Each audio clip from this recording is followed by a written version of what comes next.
I'd like to start by acknowledging that we're meeting on the Woiwurrung and Boonwurrung land of the Wurundjeri people. Pay my respects to elders past and present. Welcome any Indigenous people who are in the room with us, and think that as with all our urban research, it's always appropriate to think about country in relation to the city.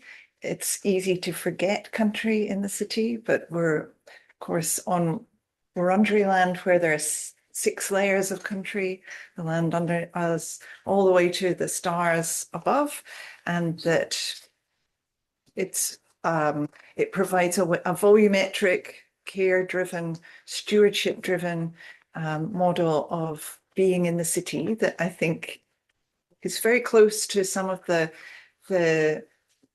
values that are driving the research that you'll hear about today. So it's a great pleasure to welcome Ian Loader from the University of Oxford. At one point, it was going to be me giving a seminar today, and I said, no, there's someone far more interesting who just happens to be here that can come and speak to us. Ian is currently director of the Centre for Criminology at the University of Oxford. He said this morning that he feels as though talking with us all today is like an away fixture, whereas when he talked to my colleagues in criminology on Tuesday, that was a home fixture. And I'm sure we'll be kind to you, even though it's an away match for you. But Ian has an extraordinary research record. Like I looked up your homepage just prior to coming over here, and I just want to let you all know that Ian is the author of 6 books, 9 edited books, 37 book chapters, and 61 articles. And I think that shouldn't be allowed, personally. That's just Setting the bar very high. Yeah. Unbelievable. So Ian's been doing place-related research for some time, back in the early 2000s on a town called Macclesfield in the centre of England, and then returning to that 25 years later to revisit what had changed in people's concerns about safety, security, property, and so on. But has recently been awarded a very large fellowship to study for 3 years what he calls car harm. And it's that research that he will be talking about today, as well as the concepts of freedom that are driving debates about transport, and particularly the use of cars for transport in contemporary cities. Over to you, Ian. Thank you very much. Thank you, and thank you very much for having me. This proves to be disappointing. Alison is still available for future weeks. As just indicated, my job title tells me and the world that I'm a criminologist, and I've spent much of my career, therefore, only very indirectly thinking about cars as objects and mobility as a phenomenon, though I have recently, as you also kindly mentioned, got much more interested in studying or trying to kind of think about and theorize and investigate the car as a criminological object, by which I mean as an object which is crime inducing in all kinds of ways, and is all kinds of ways in much more generic terms harmful. And that project is due to start, well, it's kind of started informally, it will start in earnest in September. But what I want to talk to you about today is really a kind of I can never work out whether it's a kind of an adjacent thing or an offshoot of that project, which has involved me collaborating with a couple of transport geographers, namely Tim Schwann and Debbie Hopkins at the University of Oxford, on this initially paper, which we are currently in the process of co-authoring on mobility freedoms. And we think of that paper as an exercise in kind of conceptual clarification, as in ways that I hope will become apparent. But it is also, in our minds at least, a kind of an attempt to lay some groundwork with what we hope will be a kind of much more extensive empirical project on the kind of histories of mobility freedom, which we focus on the UK, but by no means in the end always there. So for various reasons, both because this is very much for me at least, new work in almost entirely new territory. And because, as Alison just hinted, this feels like an away fixture, and as aficionados of sport will know away fixtures carry a greater risk of defeat than home fixtures. I approach this with a certain amount of trepidation, or at the very least in the expectation that I will learn as much from you as you are as likely to learn from me. Though I'm hoping that's not entirely asymmetrical. Here you go, just want to get the...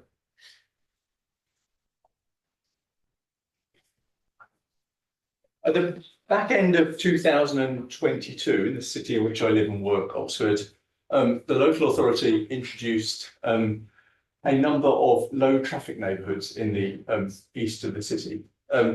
These were by no means the first attempts of the local authority to use modal filters to regulate the way in which people and traffic and objects moved around the city. If anyone paid any attention, you would notice that dotted around the place, there are all kinds of old and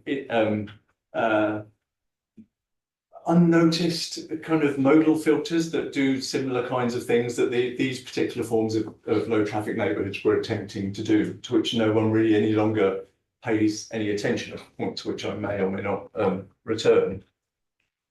But to these particular low traffic neighbourhoods, at least some people did pay attention, and they got extremely angry. They started organising online, and there ensued a period of 2 or 3 months in which a kind of ritual took place, in which in the dead of night, if you're interested, you can go and watch these things on YouTube. People will appear in masks and take various forms of weaponry to the bollards that were giving effects to low traffic neighbourhoods, sometimes hammers, sometimes chainsaws, and kind of take the things down.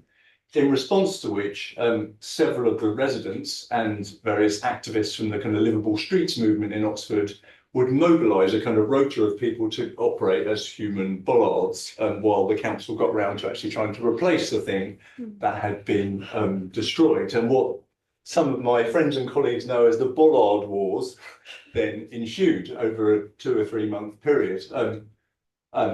It sounds hilarious. I think for the people involved, it was actually quite difficult and uncomfortable, and did on occasions involve people driving cars at those who were trying to prevent them accessing what was officially now a low traffic neighbourhood. After a while, I mean, the story is unfinished, but after a while at least, that form of kind of nighttime insurgency did die away, even if the conflict has not entirely gone away. On the back of that, a couple of months later, in February 2023, Oxford became the site of a protest organised by various kinds of right-wing and populist movements, on the grounds that this seemed to become the British city that was the epicentre and front line of the kind of movement for 15-minute cities. I'm sure a concept that needs no introduction in this room. So on one February day, several thousand protesters gathered in the city, marched ironically up a road that was protected by a bus gate at one end, but we'll leave that to one side. And this generated a certain amount of notoriety, and the various protesters warned darkly about Oxford becoming an open prison, as someone scrawled on the pavement at the top of the road in which I lived. Various kinds of allusions were made to Hunger Games, for those who are familiar with Hunger Games. Jordan Peterson got in on the act, as you can see behind me. Nigel Farage started muttering darkly about what he chose to call climate lockdowns. And the whole, what seemed like a slightly kind of innocuous kind of planning innovation got wrapped up in a kind of right-wing conspiracy theory movement to apparently kind of lock people in place and prevent them exercising their freedom to move around the city.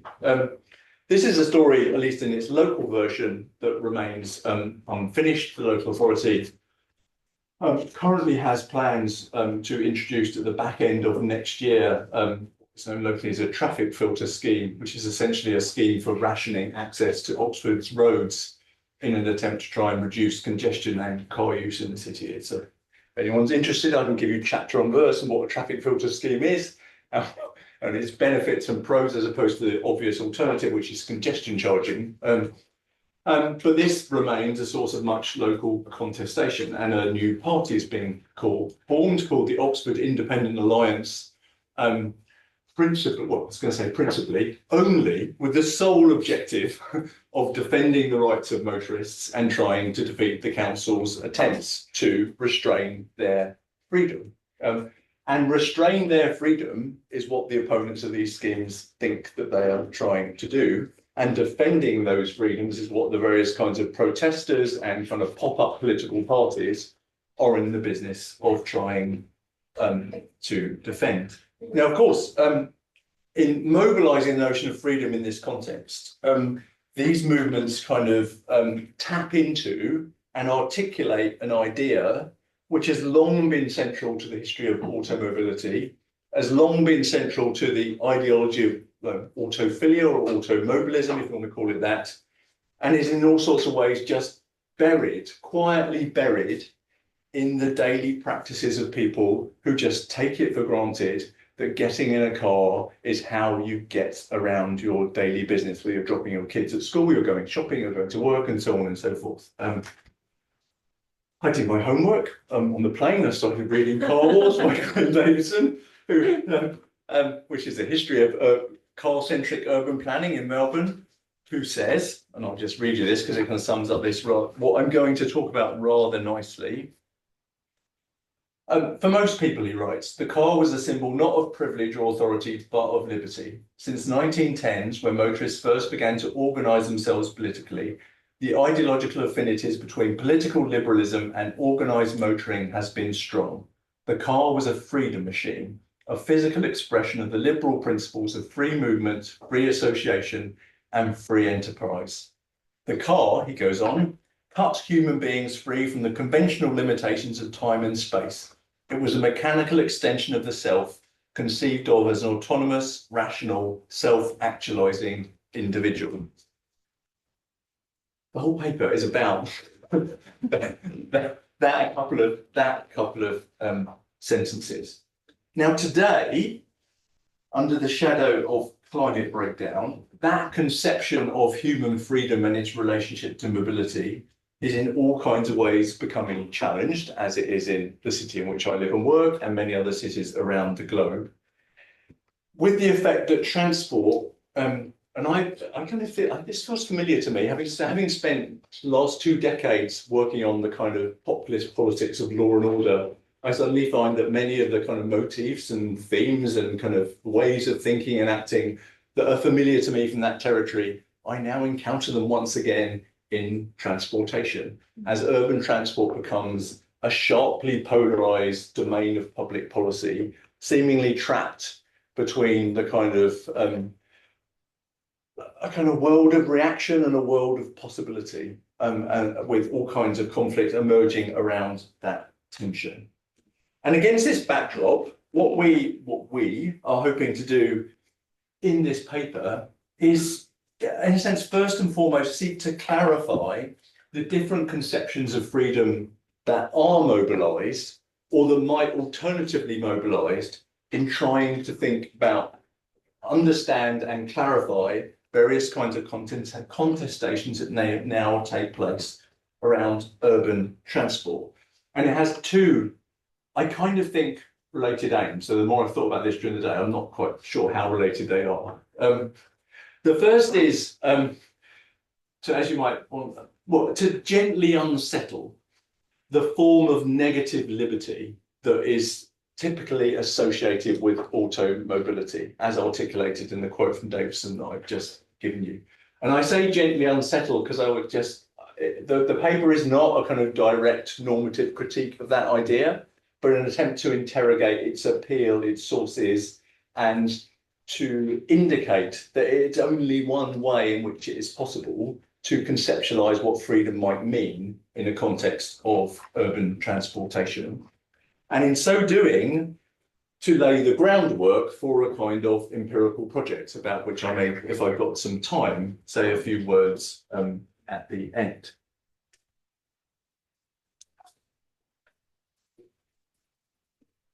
So, the dominant framing, and it seems to me therefore starting point for this discussion, is the idea of negative freedom, an idea in the world of political philosophy, made famous back in the 1950s by Isaiah Berlin, who drew this famous distinction between negative and positive freedom.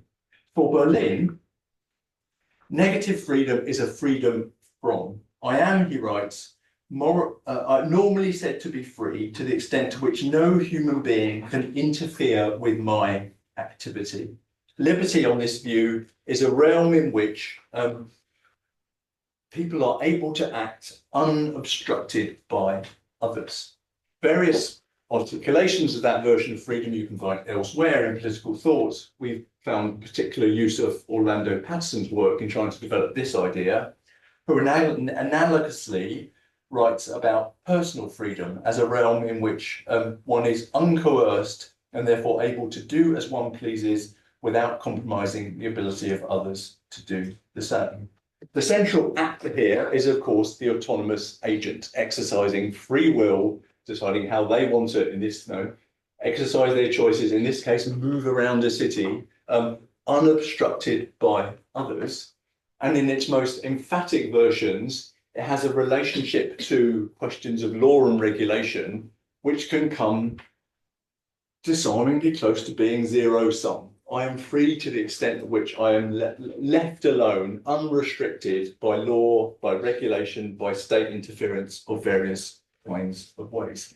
And this, it seems to me, is the conception of freedom that is was kind of, that they might not put it in these terms, was and is operationalized in Oxford by the protesters against low traffic neighborhoods and workplace parking levies and traffic filters, and is, in a sense, the form of freedom that is kind of at play when people are trying to articulate what automobility has brought to human existence.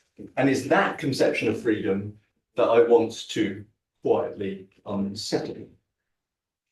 Now, there are all kinds of ways of doing this. One route, which we spend a bit of time going down in the paper, is just trying to mobilize a whole range of traditions inside social and political theory, which just conceptualize freedom in very different ways. As a kind of situated practice, one could draw on various kind of Foucauldian-inspired ideas of freedom as a technology of government. One can think of a range of traditions which I'll come back to this, emphasize the ways in which freedom is always imbricated with unfreedom. But I don't want to start there. I really want to start this process of unsettling really by paying some attention to the contingent histories and geography of automobility as a practice. And the one thing you realize if you spend any time thinking about the history of automobility is it is a practice that has since the get-go been wrapped up, entangled in all kinds of ways with mobility and progress, with questions of mobility and progress, of aspiration and entitlement, of affect and desire, of people's relationships to regulations, to rules, to law, to the state, and to experiences of confinement and liberation. And I think there are two aspects of that history that might want to draw attention to that are helpful in this context. One is to emphasize that automobility has been in various places from the get-go a thoroughly differentiated practice and activity, differentiated by race, by gender, by class, and by age, and so on.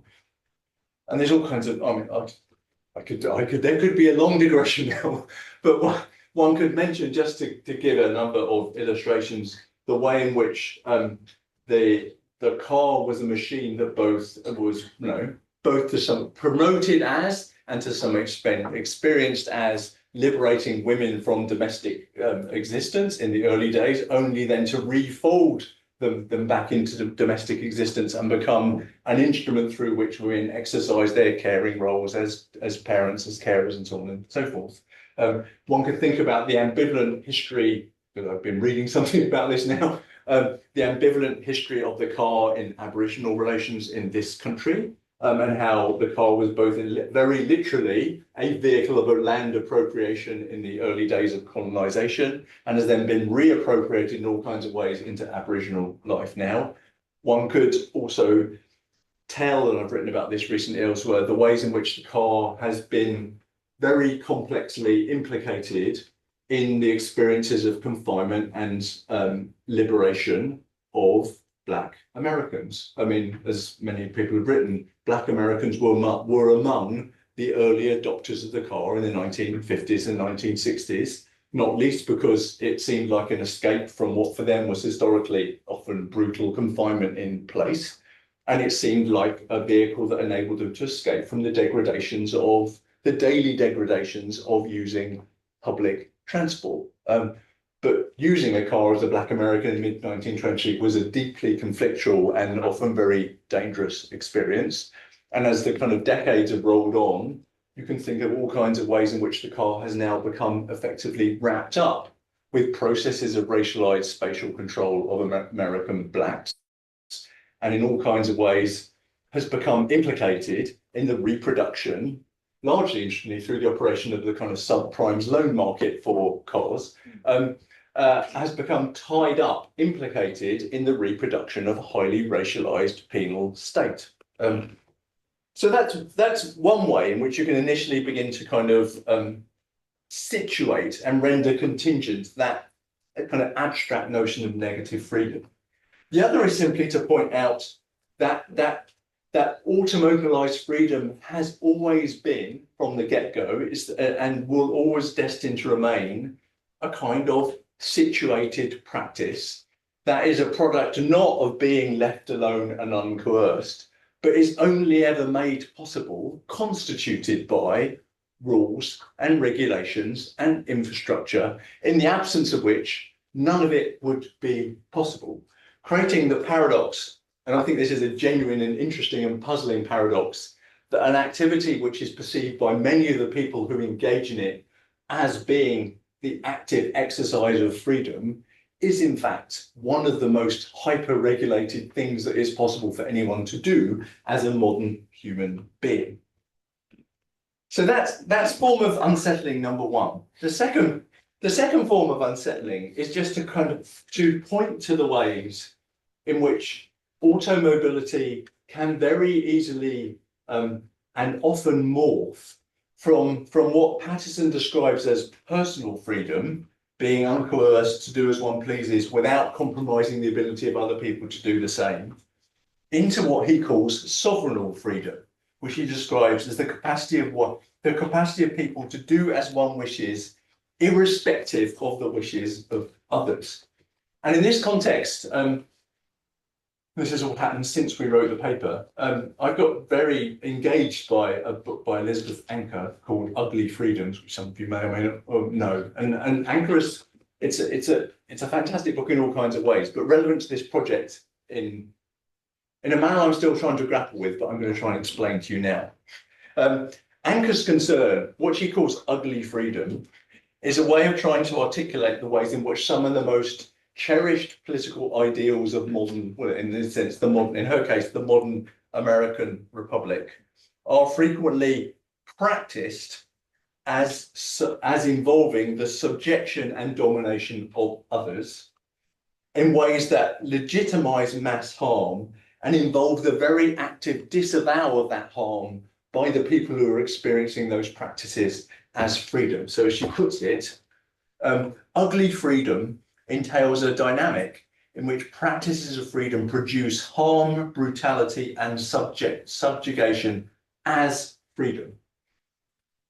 She also, and this is a bit I've even less folded into the argument, uses the term ugly freedom to capture the different forms of collaborative practice and world making that are engaged in by actors who are the subjects of those practices of ugly freedom, which she thinks can take all kinds of other forms. So there's a whole chapter in the book, which is a kind of close reading of The Wire and the ways in which the protagonists of The Wiring, even by rolling their eyes, can be trying to, as it were, engage, in her view, in the exercise of forms of ugly practices of ugly freedom, which are a response to the forms of ugly freedom that she with which she's mainly concerned.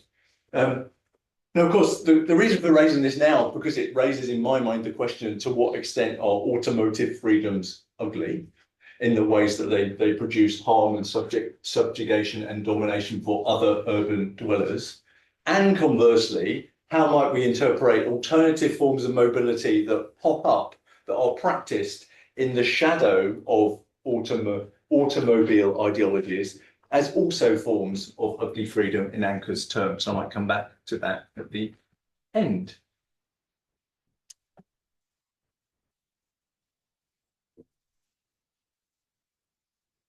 But let's get back to the present. It seems to me that one possible way of interpreting, well, let's just take us back to Oxford.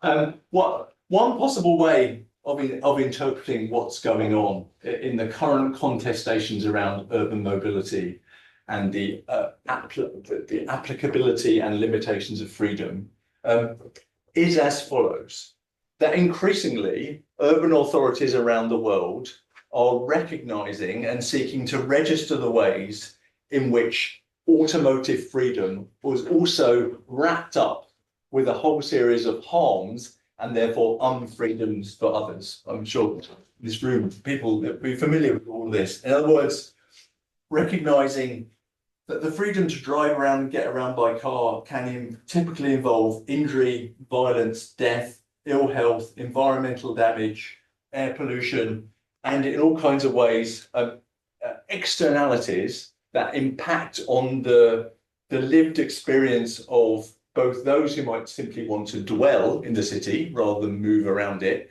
as well as those who prefer to move around it by other kinds of ways. And there's also increasing recognition those harms are being intensified on what variously gets called car bloat or mobesity. In other words, a secular trend in the car industry to produce vehicles which are bigger, heavier, higher, wider, and are simply at one level just taking up more urban space. Now, in that context, even if the starting point continues to be that the automobility enshrines a certain kind of freedom, much of what I think you can see going on in Oxford and other parts of the world is an attempt to recognise that, but to some extent also to apply John Stuart Mill's harm principle. John Stuart Mill famously once wrote that the only purpose for which power can rightly be exercised over others is to prevent harm to others. So you can recognise that the car is actively a kind of agent of personal freedom, but also, in a sense, try and mitigate and interfere to prevent that harm. And it strikes me that one way of trying to interpret and make sense in these terms of what's going on in the kind of contests over the use of urban space that are now taking place in various parts of the world are exactly in these terms. So if you think about low emission zones, or think about congestion charging, or think about super blocks, low traffic neighborhoods, all attempts effectively to either prioritize the claims and entitlements of people dwelling in a space over those who are seeking to move through it in an automotive way, or you think about the kind of global trend to a by no means not uncontested global trend to both introduce policies and to shift social norms around the speed that traffic is permitted to go in urban areas. Or if you think about the attempts of various kinds of city authorities throughout the world to remove parking from cities to enable other kinds of uses to take its place, or to reallocate scarce land for walking or for cycling. There are, in all kinds of ways, unevenly, a kind of contest taking place around the questions of how people get around cities, which can, I think, be plausibly interpreted through this prism of what can be interpreted as simply attempts, though you wouldn't think so given the response, to fairly modestly implement some version of John Stuart Mill's harm principle. By which I mean, so their proponents, there is a kind of recognition that yes, well, that there of this constant tendency of the kind of personal freedom to lapse into sovereign freedom, and that the freedom to drive in a city entails all sorts of consequences for the unfreedom of others, which city authorities are now trying to limit, all of which is interpreted by its opponents as an infringement on people's capacity to go about their daily life as they see fit, to use their private property in perfectly legitimate ways, and to somehow live under the kind of yoke of bureaucratic diktat, as so helpfully pointed out by Jordan Peterson. Thank you. My Pattersons and my Petersons getting mixed up here. In his much read tweet in response to Oxford's traffic politics disputes. But of course, what both sides share in the middle of this protagonism is somehow this commitment to what remains an individualized conception of freedom, which may or may not need to be restricted in various kinds of ways. Which brings me to the third possibility. When confronted with those individualized conceptions of freedom, it seems to me we need to reckon with the fact that that way of thinking about individual freedom and its translation into forms of urban mobility and the subjectivities that have come to be associated with it were formed, in the early and middle decades of the 20th century and have been reproduced subsequently in a context where ecological anxiety was not an attendant part of their formation, and are now in all kinds of ways clashing with some of the effects that I've just described with the realities of climate breakdown, and which raises, at least for us, the question of whether it's possible or desirable to rethink, to reimagine what freedom might mean in the context of urban mobility, in ways that kind of pay attention both to its limits and also to its emancipatory potentials. And in this context, there may be some value, it seems to us, in trying to turn to a series of conceptual resources that kind of theorize freedom in collective rather than individual terms. Now, there's a number of places you might go here. So to return to Orlando Patterson, he adds to his distinction between personal and sovereign freedom what he calls civic freedom, which he describes as the capacity to participate in the life and governance of the community.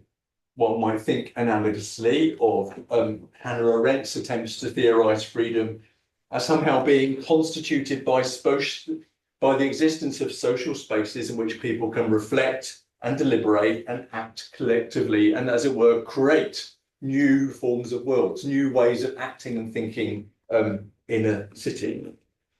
Or one might point to Henri Lefebvre's right to the city. I suspect this is an idea that needs no introduction in this room. I'll give it one nonetheless. I take Lefebvre for these purposes to be trying to articulate a kind of prefigurative political claim which endeavours to reverse the domination of exchange over use value in the ways in which we think about and use urban life, in order to create political conditions in which residents can create meaningful social connections and exercise forms of collective self-governance.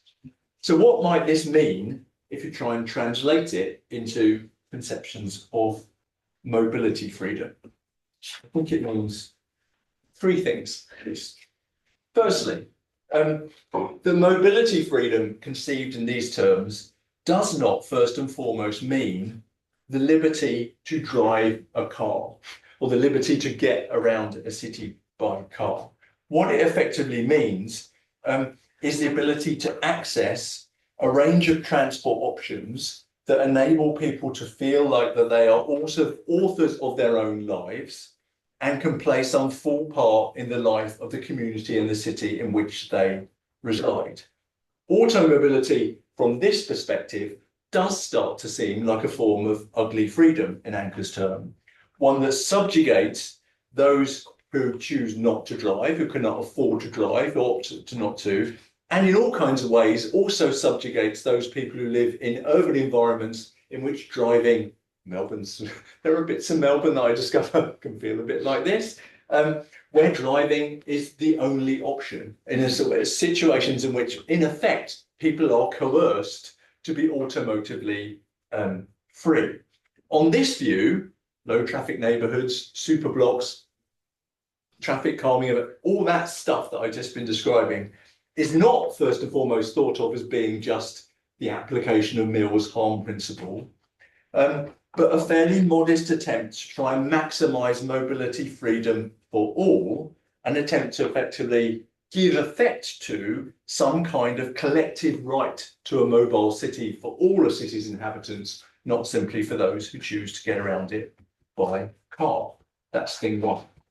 Thing two, implication two, is that theorising freedom in this collective sense is a reminder, something that in all kinds of ways is obvious, namely that different transport modes make different and differential kinds of demands on urban existence, on urban relations, on social interactions in urban space, and make possible or undermine different kinds of sociality and community making.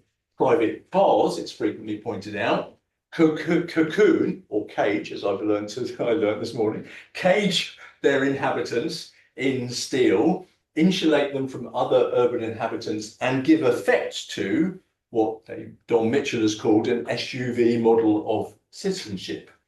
Other modes, that when we have these discussions, Tim Sharman is very keen to remind me that we should not essentialize any form of transport, which is the point he likes to make when I get particularly enthusiastic about cycling. But anyway, we'll leave that to one side. Leaving it without wanting to essentialize any particular mode of transport, it's possible to make the claim that other modes of transportation are more open to the heterogeneity of urban life and less damaging to forms of sociality, and create spaces for encounter, play, collaboration, and so on and so forth.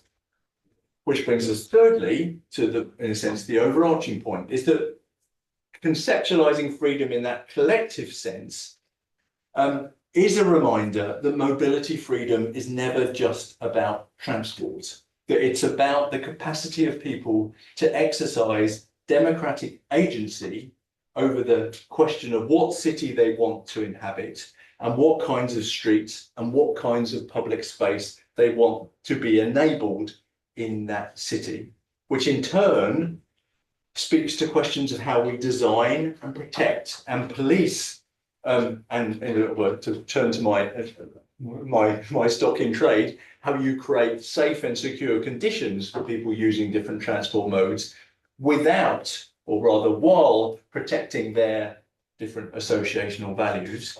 And it's all a reminder, finally, that this in the end is a question about the politics of urban governance. So, I'm not sure how long we're going to stop very soon. Yeah, but 5 minutes. Okay, I doubt we don't even need all of those 5 minutes. Where does this leave us? Well, it leaves the three of us with the research projects that we're trying to formulate. For the purposes of today's conversation, I think it leaves us in the following place. Firstly, or at least it's with the research agenda, at least, which has the following kinds of questions on the table. Firstly, we need to return to the fact that psychosocial attachments to driving have particular kinds of geographically contingent histories, and that they were largely formed under conditions which were freer of ecological anxiety than they were today, and came to be cemented in that context, and are now being challenged in a very and increasingly different context. And in that situation, there seems to me to be some value, at least this is what the project we're hoping to conduct will do, paying some value and paying close attention to the formation and reproduction of automotive subjectivities and their attendant habits, and their entanglement with various kinds of other social and political projects in ways that pays both attention both to the affective dimensions of those subjectivities and the ways in which they flow from the situated experiences of all kinds of being a driver and existing in urban space as a driver, and also the way in which they get taken up and re-articulated in various kinds of public ideologies of mobility freedom. This, in other words, seems to me to entail, to return to Anker's distinction, a kind of closely observed sociology of the formations and effects of one particular kind of ugly freedom. But I'm increasingly wondering whether you can also do something with her distinction with the other part of this project, which I think involves the kind of close engagement with and paying attention to and involving oneself with the contests that are increasingly taking place in various cities around the world, in respect to the kinds of new urban mobilities, the new forms of getting around that may be more consistent with and amenable to living under the shadow of climate breakdown that are popping up in cities across the world today, and thinking about the relationship to those practices to the dominant forms of automobility against which they are seeking to react. No, I think I'm done. Thank you. Fantastic.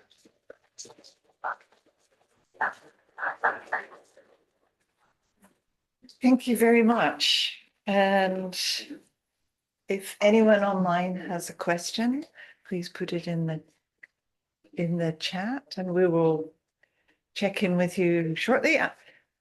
I'm sure there are questions in the room.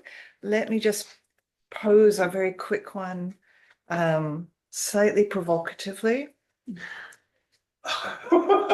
Maybe, but so you're talking about automotive subjectivity, but is it possible that mobility in urban space in itself, whether or not it's in a car, engenders certain kinds of power relations and affective ideologies that foster hierarchies between the mobile one and the super mobile one and the less mobile one? And what I mean by that is to say, like, pedestrians are afraid of cyclists and bikes, cyclists are afraid of cars. Some cyclists are really awful. Like, they behave really badly towards pedestrians in a similar way to car drivers behaving really badly to pedestrians and cyclists. So is there something about being the one that's moving faster than another that generates... I've seen rude pedestrians. Sorry? I've seen rude pedestrians. Well, that's true. That's true. So is there something about mobility that generates a kind of sovereign expectation that sees others as obstacles or hindrances? The answer to that question has almost certainly to be yes. I think I kind of feel that as well. Yeah, and in a sense that most of the time, I at least don't find myself posing that question in the way that you post it, because I at least live in a city which is dominated by the car. So Yeah. the form of the particular form of kind of mobile hierarchy with which one is generally confronted is first and foremost that, and I suppose no, and well, certainly when I get my cyclist campaigner rather than my kind of social scientist hat on, kind of irritates me, because it feels, when people point out that, the obvious thing that people can cycle badly, it seems like a distraction from where most of the harm is emanating. For sure. From where most of the harm is For sure. emanating. But the point you raise I think, is analytically true. And I think the interesting thing is what happens, I guess, is what happens to people when they're trying to move. Yeah. What kind of subjectivity and form of that it flows from that, where where your principal purpose is just to get from A to B. Yes. Now, one way for wanting to kind of slightly draw back from that is that partly because walking and cycling, and to some extent being on public transport, embeds you in forms of social interaction in a way that being in a car doesn't. That it's more, I think it's easier to make the case without wanting to essentialize any form of transport. Yeah. It's that much more is going on than just getting from A to B when you're walking and when you're cycling or if you're sitting on a bus. Yes. Because you're in a situation where you're exposed to other forms of encounter, to other forms of possibility. You have a different kind of relationship to your environment. You're taking stuff in, you respond. That it's mobility plus. It's not just mobility. Yeah. And that people can do other things. They can develop. I mean, I'm sure some people have this kind of relationship to their car because they're in a plush living room. They're listening to their favorite music or their favorite podcast. They are also doing mobility plus, but they're doing mobility plus in a way which insulates them from social interaction, not that kind of is fueled by it. Now, I mean, but of course, I mean, there are all kinds of people who just cycle like drivers, and they just want everyone else to get out of the way so they can get from A to B as quickly as they possibly can. Sure. Sure. So one also in this context needs to kind of think about the relationship between movement and place, between what it means to move through a place and what it means to just inhabit it. And I think that question is very squarely raised by all the politics around low traffic neighbourhoods, but I think it would also be true of the relationship of other mobility modes. Daniel had a question and then they can go next. Yeah. Thank you for your presentation. I tend to feel that because we live in capitalist societies, freedom is much attached to the economic dimension of things in life.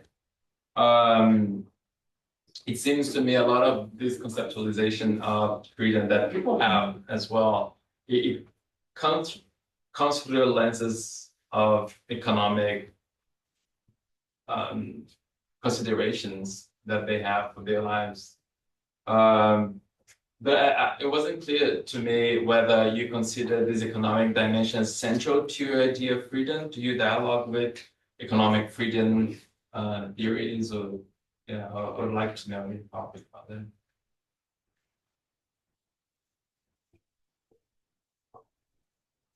There's two possible answers to this question. I mean, one is to some extent yes, because I think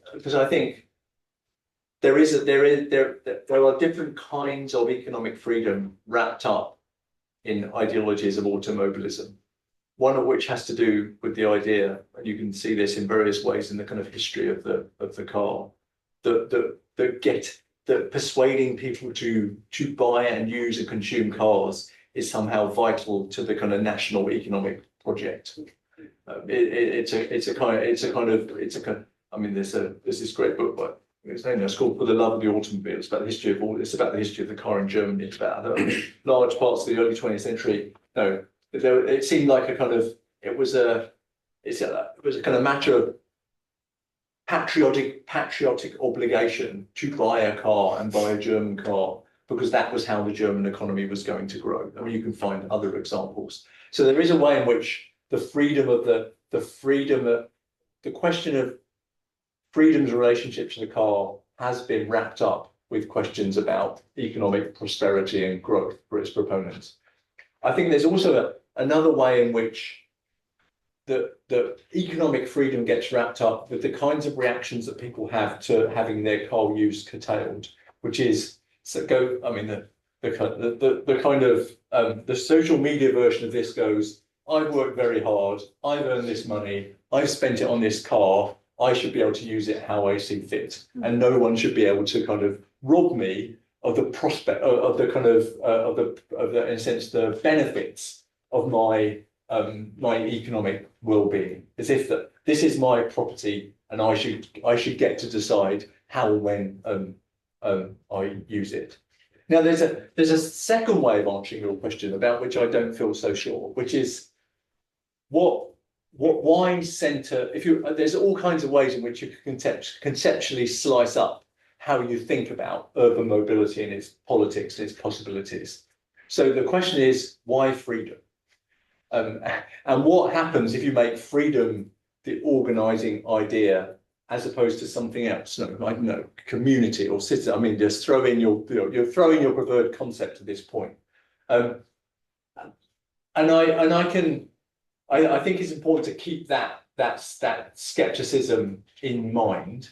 But I nonetheless think that there is a virtue in making freedom the central idea here. Well, there are many virtues. One of which is this. I've spent some of the earlier parts of my career trying to rescue the idea of security from the securitats, and trying to kind of articulate a notion of security that kind of is slightly more civic, slightly more slightly more amenable to democratic politics, and not kind of wrapped up in a kind of certain kind of conception of the security state or policing and so on and so forth. And part of the attraction for me of doing that was actually trying to rescue a term that looked, to put it crudely, that looked like your opponent's strongest suite, and trying to kind of undermine it from within. And I feel something a bit like this about freedom. That freedom has been so central to, as a kind of organizing and legitimating idea for driving societies, that if you can kind of unsettle and reinterpret what freedom can possibly mean in this context, it would have more analytical and political value than actually trying to come at the idea of automotive freedom from some alternative conceptual place. That's the hunch, I think. Good stuff. I see Kim Devi also has a question, but I'm going to go first, Kim, if that's okay. So I've a bunch of questions, but I guess the first question is automobility. Auto is self and oneself. And so automobility can also be reflected in cycling, for instance. And I'm wondering also, you picked up on this point, the different concepts we bring into thinking about mobility in the city, concepts like commoning and collectives and solidarity, and how that might offset the ways in which we could think about and prefigure a different kind of politics of mobility. But in the context of informality, and this is the informal urbanism group, I want to bring informality, the informal and formal, into the conversation.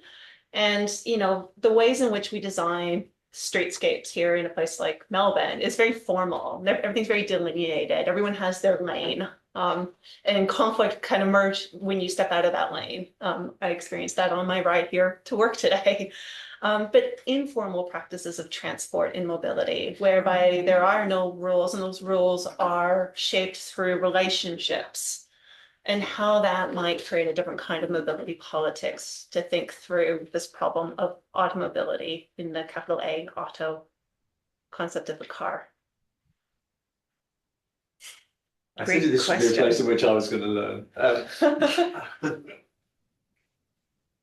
Well, we can get Kim's question as well. I don't have an answer to that question. I have an anecdote, Yeah. which may help. So you're right. I mean, in the sense that in all kinds of ways, that one of the things that the kind of cycling lobby shares with the kind of motoring lobby is that everyone should have a lane, but can we have one too, please? So everyone gets kind of clearly demarcated into different places, and it feels like that would be kind of, no, it's safer, it would encourage more people to travel. And I kind of get the logic of that. Though there's all kinds of places in the world, and there's a place like Oxford is one of them, where there just ain't enough room to give everyone a lane. And if you're going to make mobility, fairer, more equitable, whatever, more sustainable, you have to find some other way of doing it. So I spent a few days in Marrakesh just before Christmas, and you turn up in Marrakesh, and we went on a cycle tour. The first thing we did when we got there, and it seemed chaotic and dangerous, and not the kind of place in which you'd kind of want to really be, until you immerse yourself in it. And then you realise that this isn't chaotic at all. There's a whole series. This is a very ordered, it's an ordered space. And in all kinds of ways, it's, I'm conscious there may be kind of statistics that just kind of blow this out of the water. So but it felt safe. And the reason it felt safe is because no one thought this is my space and everyone else should get out of the way. There was a kind of norm in operation that this was shared space. Whether you were driving, you're on a moped, you were cycling, there were a few people trying to get around with cars or various that we were all had the right to be here. And we were trying to figure out together how to kind of navigate our way through what was in all kinds of ways narrow passageways. And what I took from that is, in a sense, that one of the things that makes automotive cities so difficult and dangerous is the assumption that if you're driving, everyone else has to get out of your way. Because we've designed cities where, no, that's been the expectation, that we've cleared this bit of land so that people can drive freely and smoothly without obstacle. And there may be something to do with the kind of politics of informalism around urban mobility might be involved just messing that up a bit again. And there's all kinds of reasons. I mean, I know many people say, well, if you do that, people just won't cycle. They'll just think it's too dangerous. And you've got the only way forward is to create the neat, dedicated cycle path. And I'm both here for that, and I can see all sorts of reasons why it's problematic. Alison, Kim's got a question here as well. Kim, would you like to go next? Okay, sorry for not being there. Look, thanks, Ian. That's a very engaging presentation. I'm not sure how clear this question is going to be, but is this the problem or the challenge that we face, part of the historic kind of normalization of the car and its so-called rights? And we kind of end up in a politics where there's actually collectives of pedestrians as well as collectives of car drivers, sort of facing off and in the public debate. But I've kind of long been arguing that walking is the original, it's the form of public transport. A lot of people don't like it when I call it public transport because they think of that as trains and so on. But actually designing pavements that people can walk on is the main form of public transport. And that's the original because we all walk to get to the car, we walk to the bike, we walk to the train, to the tram, and that somehow we've come to normalize the opposite, as if, and this links to the larger questions of urban informality, where the formal has been kind of normalized, and we call informal urbanism informal as a kind of the inverse or a lack of something that somehow seems to have come first. But actually, walking comes first and the car comes later.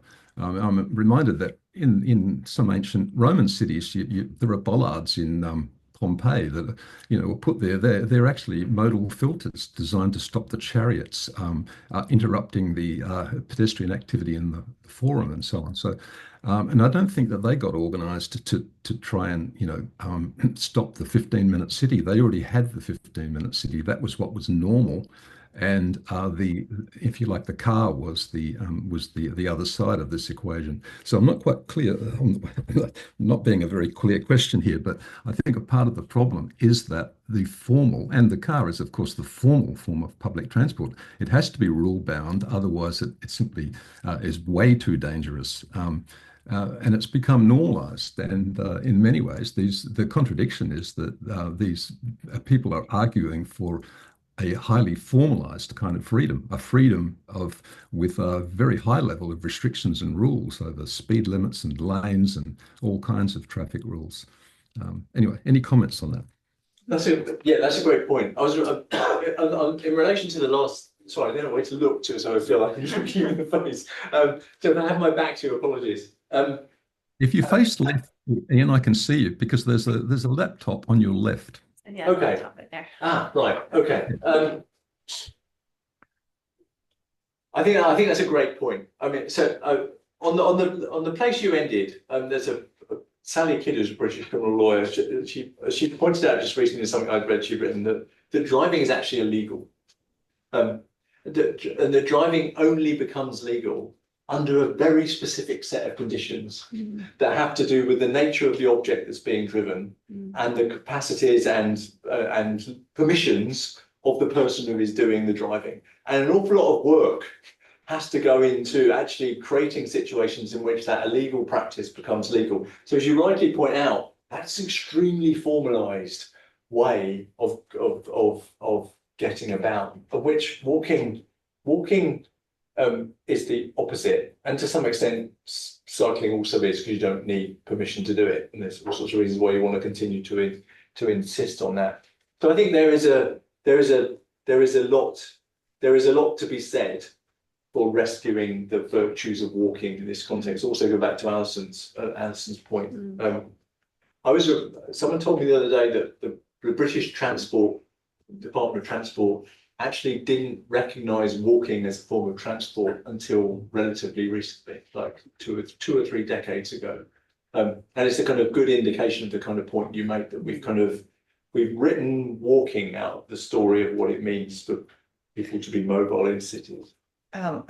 Kim, if I can just add a little quick addendum. On Tuesday, when Ian was talking to the criminologists, he pointed out that the idea of jaywalking as a criminal offence was created to assist in the normalization of driving, or the rights of the car driver, that the pedestrian who dared to cross in a less regulated way was a problem for the freedom of the driver, who was seen as being the person entitled to be on the road. Yes. We've got so many questions. Are we okay to go a little bit over time? Just want to check in. Yeah, another 10 minutes. Yeah. It's fine by me. Alison, up to you. Sorry. Sure. So who had questions? So one, 2, 3, 4, 5, 7. Maybe we 4. collectively. Okay, we'll start with Andrew, and then I'm sorry, I don't know Eric, and then your name, and then Sam at the back. So yeah, I guess one of the dimensions that I was wondering how you're examining it is the idea of driving as rite of passage as well. Thinking about it as there was that whole Corey Feldman movie, License to Drive, in the 80s. It's this idea that it is something that, by virtue of growing up and becoming a fully fledged member of society, you earn this freedom by demonstrating your capacity to engage in it.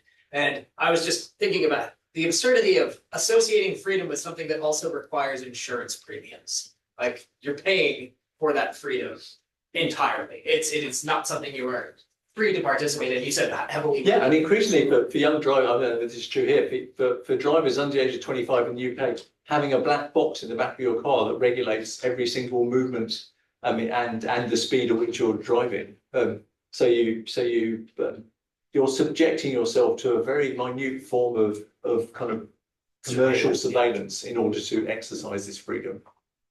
So I guess, the question is, how do you disassociate the inevitability of it being a rite of passage societally?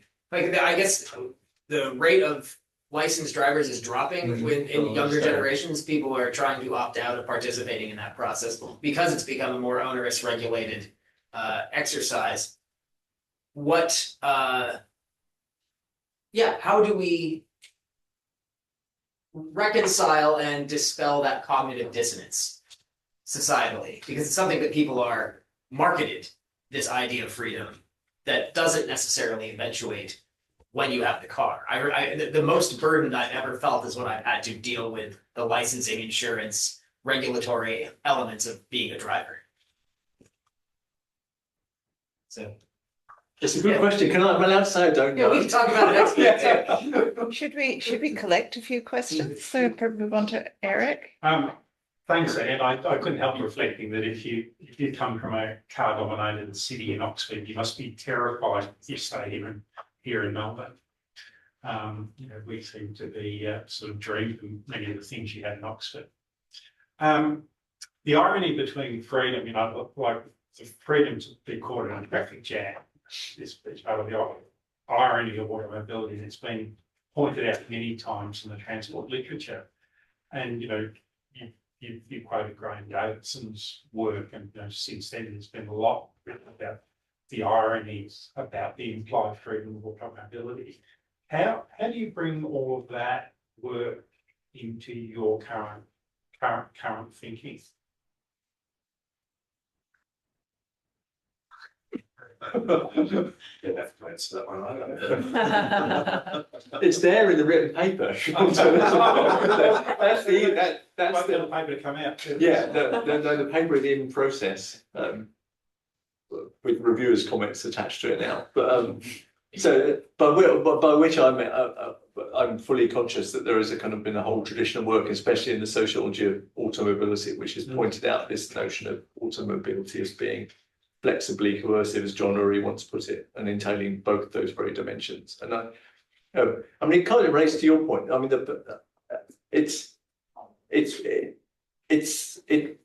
is a dissonance between how obvious that seems when you stop and think about it, and how the routine experience of that is disregarded on an ongoing basis by people who get trapped in that system of flexible coercion. And that for some people, that could be habit, that because they genuinely live in environments where it's not that they don't feel they have a choice, they don't have a choice. Yeah. They think, if I can't use my car, it's not at all obvious to me how on earth I'm gonna get around, do daily life, the kids will get to school, we'll have food on the table. But so it becomes a question of urban planning. It's not a question about, it's not a transportation question, first and foremost. This comes out in, work in transport disadvantage, where people are captive to the car. There's no viable alternative. And they actually don't feel free about that. No, not at all. Yeah. Shall we move to your question? Thank you very much for your interesting. Of course, for walking. I'm not a cyclist, but I was wondering if you have considered the range of the uses that cars have, even when you're talking about mobility, from ride sharing to SUV citizenship, when cars have become they have always been symbols of masculine power, but now with these extra big trucks and, especially in highways and oil-driven countries like UAE, when it's become, the bigger the car is, it's more like a symbol of power. And coming back to what Crystal was saying about informality, there are countries and places that cars are used as homes as well. So we have that kind of informality where your car is not only your means of movement, but also the means of earning your life, but also where you sleep. And so we have following that wide range of uses for cars, we come to that informal uses cars that can be. And the last point that I wanted to see if you have any thoughts is you were talking about if we think about urban spaces and ways as containers for those cars.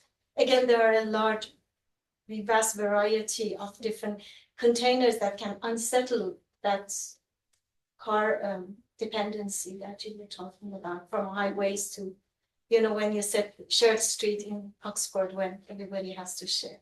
Mm-hmm. So that's a kind of Good points. All right, Sam at the back. Yeah, I think my question is well collected with those questions. Alison brought up jaywalking, and it reminds me a lot of Peter Norton's Fighting Traffic book and all these anecdotes from 100 years ago in the United States about people who fought the closure of roads to child play and things like that. Obviously, there are still places in the world where cars are not the norm. So I'm wondering about the geography and chronology of automobility. Are those places going to be better off in this fight against ingrained automobility because car ownership is just not that generationally deep? Or are they going to be conversely actually more difficult to persuade because car ownership is seen as such a status symbol and such a thing to strive for?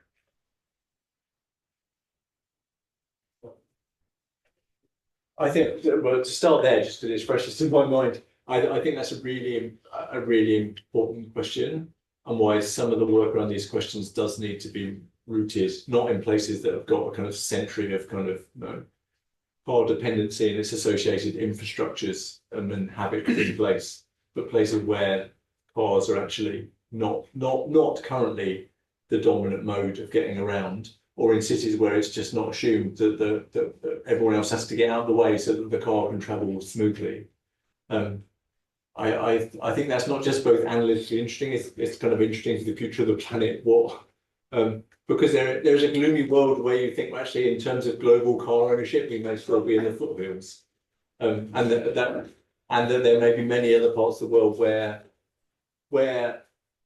lessons aren't learned, and the car still gets promoted as a kind of a form of growing the economy, of development, of middle class aspiration. I mean, there's now an increasing amount of literature in both India and China on the car as a kind of symbol of kind of we want what others have long had. But there might always be points in that process, I'm feeling slightly at my depth now, where you could learn, where you could inscribe, where it's still possible to kind of try and imagine what a forms of low car urban mobility might actually start to look like.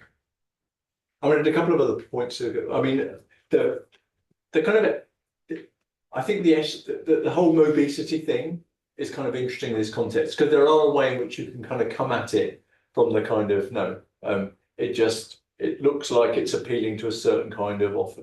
Well, on one version, a certain kind of masculine consumer who likes, in a sense, the expressive power of driving this large vehicle high off the road. There's also literature which suggests it kind of appeals to that it's all wrapped up with a kind of certain version of protecting my family from an inhospitable environment, so that it appeals as much to the kind of the woman driver as just the male driver.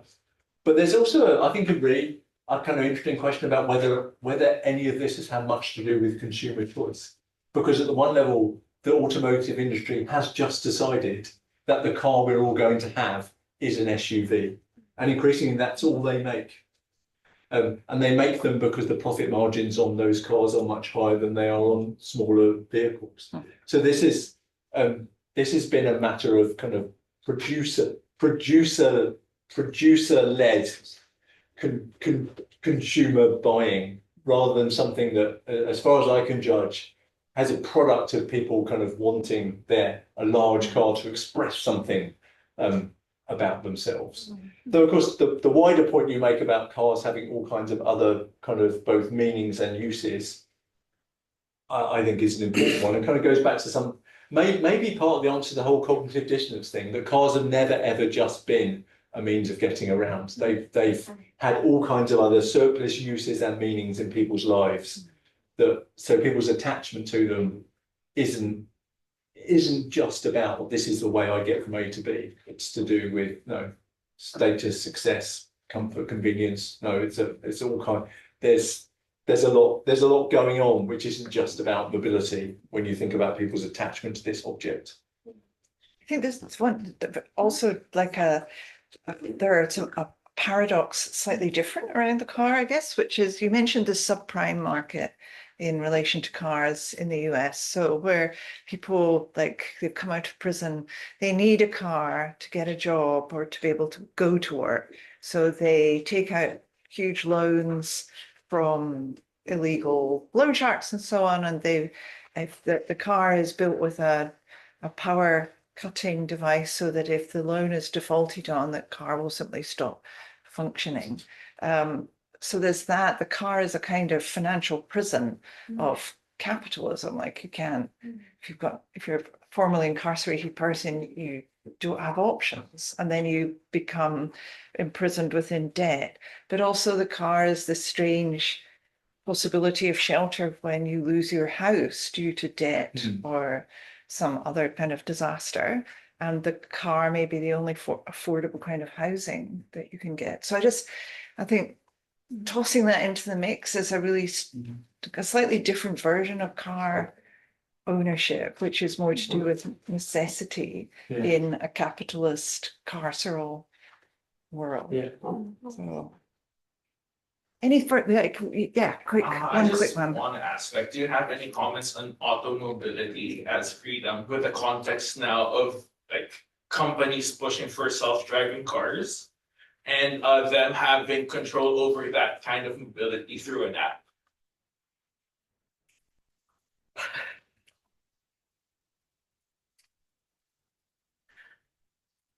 Yes, I'm hesitating because I don't know which of them to share with you. But isn't that interesting though, because part of the idea of freedom and power is about the wheel. So if it's movement sitting in the back. I mean, as many some people in this room may have experienced, we're already heading in that direction because the modern car does a certain amount of the kind of work for you and already acts to correct what it judges to be your bad behavior, like if you move lane without looking, for instance. So the reason for mentioning that is because one of the ways in which I think we don't know the answer to this question is what increasingly automated vehicles will do to people's sense that they are in control of an object and that they are exercising freedom through their capacity to operate this machinery. If it just effectively looks like you're sitting in a privately owned taxi, which is what it I think will feel like. And I think that remains a deep unanswered question around this.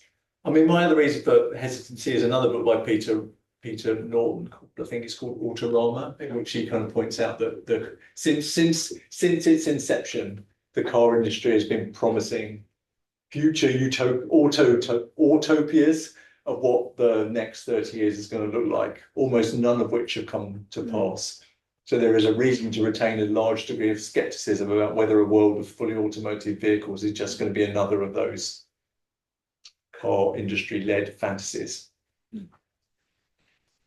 We'll wrap up now. Thanks again. I've never finished a seminar with the word fantasy before. Thank you to InfUr for hosting. Thank you very much. This wonderful It's been very talk. fun. Please join me thanking Ian. Thanks for everyone online as well.